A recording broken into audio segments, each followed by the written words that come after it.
Hey, this is Tim here with Expert Power Wash. Just got a quick tip for you guys if you're experiencing leaky 12-volt pumps.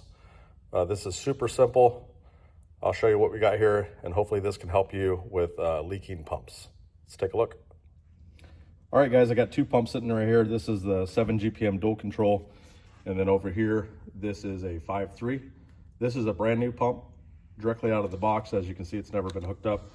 This one is from a customer. They brought this in, they were having some issues with it. We did a couple repairs on it, but I wanted to show you before I tighten these all down. So this right here, this is a Torx 20-bit. You can get a little screwdriver.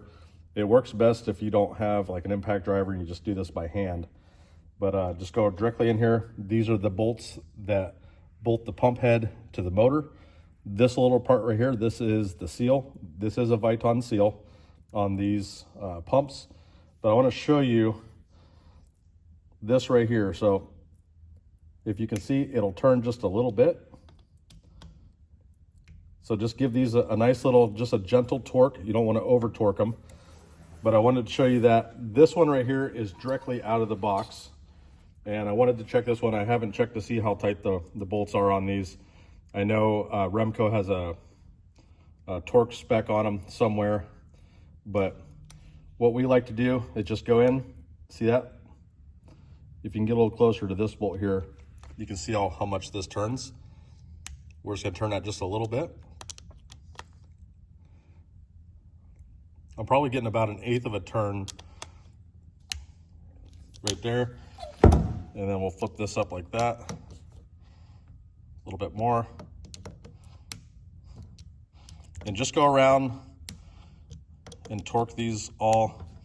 If you're getting a build from us, we're gonna go through and do this anyways. Just give it a little bit more torque.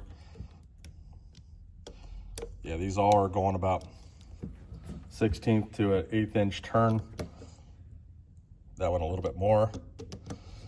These can settle too. If they put these together and they've been sitting on the shelf at Remco, these bolts can settle because it is like a polypropylene head and the rubber seal there.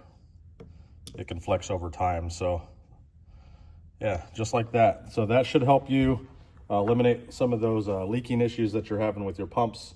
Again, just really super simple, easy. Just wanted to show you guys that. So hopefully that can help you out. All right, thanks.